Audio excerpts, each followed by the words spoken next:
दोस्तों, आज की वीडियो में हम उन तरीके के बारे में बात करेंगे जिससे आप अपने घर पर ही बिना किसी दवाई के अपना पेट साफ बड़ी आसानी से कर सकते हैं। और इसके बाद हम आपको भोजन के 3 नियमों के बारे में भी बताएंगे। तो दोस्तों, कहानी शुरू करने से पहले चैनल को सब्सक्राइब कर दें। तो चलिए कहानी शुरू करते हैं। एक गांव में अजय नाम का एक व्यक्ति रहता था। वह अपने पेट को लेकर बहुत ही ज्यादा परेशान रहता था। वह एक दिन एक महात्मा के पास जाता है। वह महात्मा आयुर्वेद के बहुत ही बड़े ज्ञानी थे। अजय उन महात्मा के पास जाता है और उन्हें प्रणाम करता है और कहता है, हे मुनिवर, मैं अपने पेट को लेकर बहुत ज्यादा परेशान रहता हूं। मेरे पेट में दिन प्रतिदिन समस्याएं उत्पन्न होती जा रही हैं। मेरा अच्छे से पेट साफ नहीं हो पाता है। मेरे पेट में बहुत ज्यादा जलन और दर्द होने लगता है। इसके अलावा मुझे मल त्याग करने में भी बहुत ज्यादा परेशानी होती है। अगर मैं कहूं तो मेरे पेट की पाचन क्रिया समय से पहले ही मेरा साथ देना छोड़ रही है। हे महात्मा, कृपया कर आप मुझे कोई ऐसा समाधान बताएं जिससे मैं अपना पेट आसानी से साफ कर सकूं और पेट की इन सभी समस्याओं से हमेशा हमेशा के लिए मुक्त हो सकूं। पहले तो उन महात्मा ने अजय की सभी बातों को ध्यानपूर्वक सुना और फिर कहा, हमारे आयुर्वेद के सिद्धांत के अनुसार जितना समय आपको पेशाब यानी कि टॉयलेट करने में लगता है, उतना ही समय पेट साफ होने में लगना चाहिए। तभी आप स्वस्थ हैं। लेकिन बहुत सारे लोग टॉयलेट में बहुत देर तक बैठे रहते हैं, मोबाइल चलाते रहते हैं, न्यूज़पेपर पढ़ते रहते हैं, लेकिन उसके बावजूद भी उनका पेट साफ ठीक से नहीं हो पाता और इसी कारण से उनके मन का संतुलन पूरे दिन बिगड़ा रहता है। बेचैनी, घबराहट और किसी काम में मन ना लगाना, यह सब ठीक से पेट साफ न होने की वजह से ही होता है। जब भी आप अपनी किसी भी बीमारी का इलाज आयुर्वेदिक पद्धति के अनुसार करवाते हैं तो सबसे पहले आपके पेट की सफाई की जाती है। यह अपने आप में पूरा इलाज नहीं है, लेकिन यह शरीर के सुधार के लिए बुनियादी वातावरण पैदा करता है। कोई भी दवा तभी ठीक प्रकार से काम करेगी जब आपका पेट साफ होगा, वरना आप कितनी भी दवाइयां लें, कितना भी इलाज कराए, कोई फर्क नहीं पड़ने वाला। शरीर हमें संकेत देता रहता है कि हमारा पेट साफ ठीक से नहीं हो पा रहा है। जैसे कि पसीने में से दुर्गंध या मुंह से दुर्गंध, अगर वहां से दुर्गंध आ रही है तो हमें समझ जाना चाहिए कि हमारा पेट ठीक से साफ नहीं हो पा रहा है और हमें इसका हल ढूंढना होगा। ठीक से नींद ना आना, मानसिक समस्याएं, यह सारी चीज पेट साफ न होने के कारण ही पैदा होती है। फिर अजय ने कहा, हे महात्मा, हमें अपना पेट साफ कैसे करना चाहिए? महात्मा ने कहा, आज मैं आपको पेट साफ करने के लिए कुछ आयुर्वेदिक जड़ी बूटियां और तरीकों के बारे में बताऊंगा।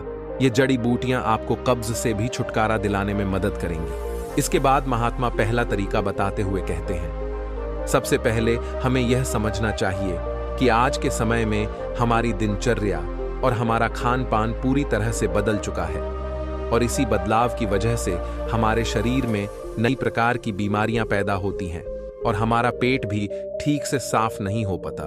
उदाहरण के लिए, आज के समय में ज्यादातर लोग फ्रिज का पानी पीते हैं जो कि बहुत ठंडा होता है, और जितना ठंडा पानी आप पिएंगे आपके पेट में गंदगी उतनी ही होती जाएगी और इसी कारण से कब्ज जैसी बीमारियां पैदा होती हैं। अगर पानी को गुनगुना करके पिया जाए तो पेट की गंदगी बड़ी आसानी से बाहर आ पाएगी। सुबह उठते ही 2 गिलास गुनगुना पानी करके आराम से घुट घुट करके पिए। अब कुछ लोगों को लग रहा होगा कि घूंट घूंट पानी करके पीने में बहुत समय लगेगा, लेकिन अगर यहां पर समय नहीं लगाएंगे तो टॉयलेट में समय लगेगा। यह सबसे आसान और घरेलू नुस्खा है जो सब लोग अपना सकते हैं। बस संयम और नियम की जरूरत होती है। देखिए, ठीक तरह से पानी पीना आपकी बहुत सारी बीमारियों को खत्म कर सकता है। जितना हो सके दिन में ज्यादा से ज्यादा पानी पिए, लेकिन याद रहे, ठंडा पानी पीने की वजह गुनगुना पानी पिए। आजकल बाजार में ऐसी बोतल भी आती है कि जिनमें आप जैसा पानी डालेंगे पानी वैसा ही रहेगा, तो आप ऐसी बोतल ले सकते हैं और पानी गुनगुना करके उस बोतल में डाल सकते हैं और जब भी आपको जरूरत महसूस हो आप दिन में उस पानी को पी सकते हैं। लेकिन पानी के संबंध में एक बात जरूर याद रखना कि खाना खाते ही पानी नहीं पीना है। इससे आपकी पाचन क्रिया बाधित होती है। हमारे पेट में जठराग्नि जो होती है वह खाने को पचाने का काम करती है, और जब हम खाना खाने के बाद झट से पानी पी लेते हैं तो जठराग्नि शांत हो जाती है और हमारा खाना ठीक से पच नहीं पाता, इसलिए खाने के तकरीबन आधे पौने घंटे तक पानी न पिए। यह भी पता होना चाहिए कि पानी को किस तरह से पिए। एक तो खड़े होकर पानी न पिए। खड़े होकर पानी पीने से घुटनों में और जोड़ों में दर्द की समस्या पैदा होती है। पानी को बैठकर घूंट घूंट करके पिए, वही आपको सबसे ज्यादा लाभकारी होता है। इसके बाद महात्मा ने अजय को दूसरा तरीका बताते हुए कहते हैं कि खाना खाने के बीच में कम से कम 3 घंटे का अंतर होना चाहिए, जिससे कि जो खाना आपने खाया है वह ठीक से हजम हो सके, उसका पाचन ठीक से हो सके। जब हमारा शरीर पाचन की क्रिया कर रहा होता है, तब शरीर के बाकी क्रियाएं धीमी रफ्तार में चलने लगती हैं। कोशिकाओं के स्तर पर शुद्धिकरण धीमी रफ्तार पर चलने लगता है और इस कारण शरीर अपनी गंदगी खुद साफ नहीं कर पाता।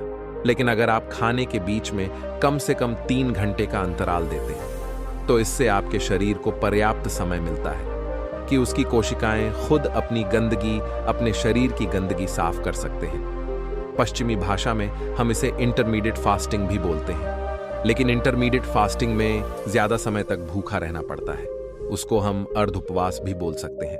अब महात्मा ने अजय को तीसरा तरीका बताते हुए कहते हैं, अपने पेट को साफ करने के लिए हमें यह समझना होगा कि जो लार होती है वही हमारे खाने को पचाने का काम करती है। जितनी ज्यादा मात्रा में लार पैदा होगी, उतनी ही आसानी से खाना पच जाएगा। कुछ लोगों का मुंह हमेशा सूखा सूखा रहता है, उसमें लार पैदा नहीं होती, इसलिए उनका खाना ठीक से हजम नहीं हो पाता। इसके लिए जरूरी है कि हमारा शरीर सही मात्रा में लार पैदा करे। उसके लिए हमें ज्यादा से ज्यादा सलाद खाना चाहिए।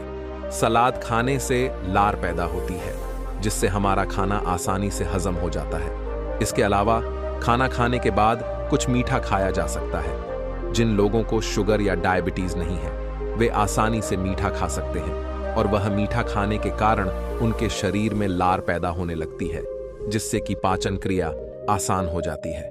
अगर आप सलाद को खाना खाने से पहले खाते हैं तो वह ज्यादा लाभकारी होता है, जिससे आपकी भूख बढ़ती है और आपके शरीर में लार पैदा होनी शुरू हो जाती है। इसके बाद महात्मा ने अजय को चौथा बताते हुए कहा, हम आहार नली को कैसे साफ रख सकते हैं। देखिए, आहार नली में से ही खाना हमारे पेट में जाता है।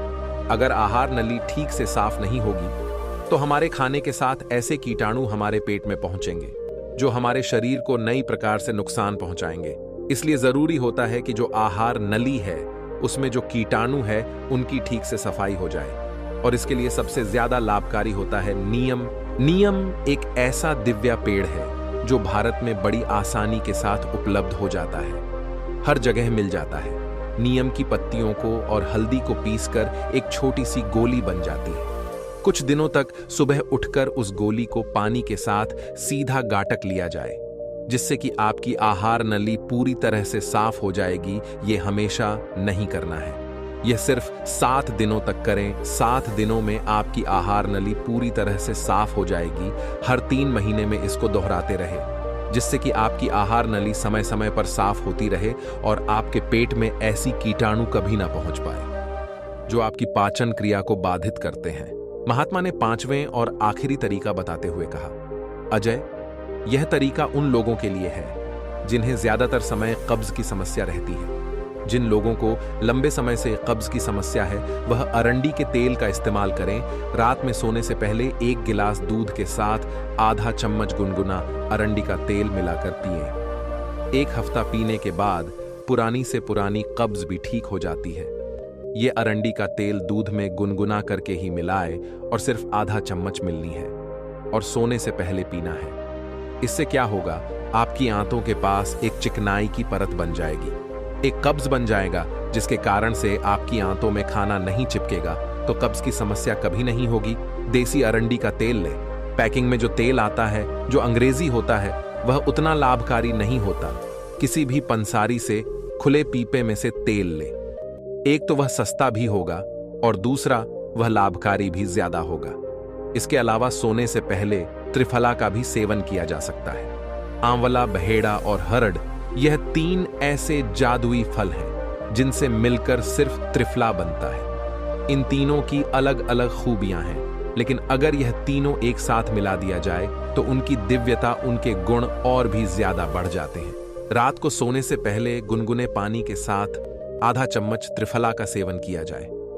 शरीर की सारी गंदगी बड़ी आसानी से साफ हो जाएगी। कोई प्रयास नहीं करना पड़ेगा, कोई जोर जबरदस्ती करने की आवश्यकता नहीं रहेगी। तो यह कुछ आसान घरेलू उपाय थे जिनको अपनाकर कोई भी अपने शरीर को स्वस्थ रख सकता है, अपने पेट को ठीक से साफ कर सकता है। पेट साफ करने के बाद महात्मा ने अजय से कहा, बेटा, मैं अब तुम्हें भोजन के उन 3 नियमों के बारे में बताने जा रहा हूं, जिससे अपनाने पर पेट से संबंधित कोई भी बीमारी नहीं होगी, क्योंकि पेट में होने वाली बीमारियां हमारे खान पान पर निर्भर करती हैं। महात्मा ने पहला नियम बताते हुए कहा, अपने आहार में 40 से 50% संजीव भोजन शामिल करें, चाहे वह फल हो या हरी सब्जियां हो, सूखे मेवे हो या अंकुरित अनाज हो।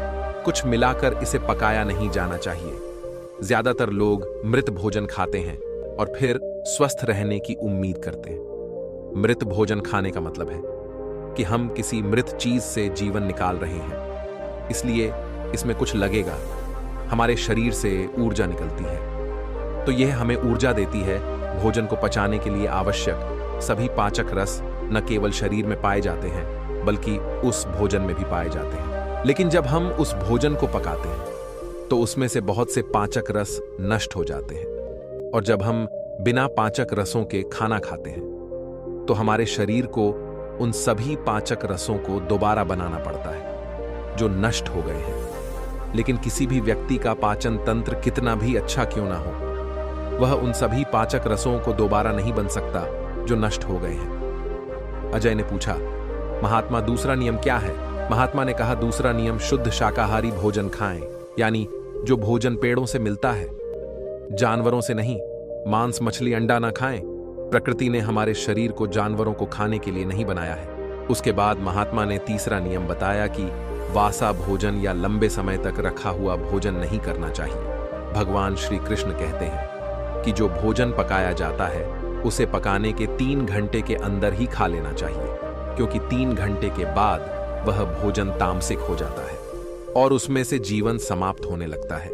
इसलिए भारतीय योग संस्कृति में पका हुआ भोजन किया जाता है। 3 घंटे से ज्यादा रखा हुआ तो खाया नहीं। हमारे पूर्वजों ने भी इसी नियम का पालन किया था, इसलिए खाना सीधे चूल्हे से उनकी थाली में आ जाता था। लेकिन आजकल ज्यादातर लोग सुबह का खाना शाम को खाते हैं और रात का बच्चा खाना सुबह खाते हैं और कई बीमारियों को निमंत्रण देते हैं। महात्मा ने अजय को तीनों नियम बताने के बाद अपने ध्यान केंद्रित में लग गए और अजय ने महात्मा को प्रणाम किया और वहां से चला गया। तो दोस्तों, यदि आप भी इन 3 नियमों का पालन करोगे तो तुम्हारी बीमारी भी ठीक हो जाएगी और तुम भी ठीक हो जाओगे। दोस्तों, उम्मीद है ये वीडियो आपको पसंद आई होगी। अगर पसंद आई है तो वीडियो को लाइक करके चैनल को सब्सक्राइब कर दें। धन्यवाद।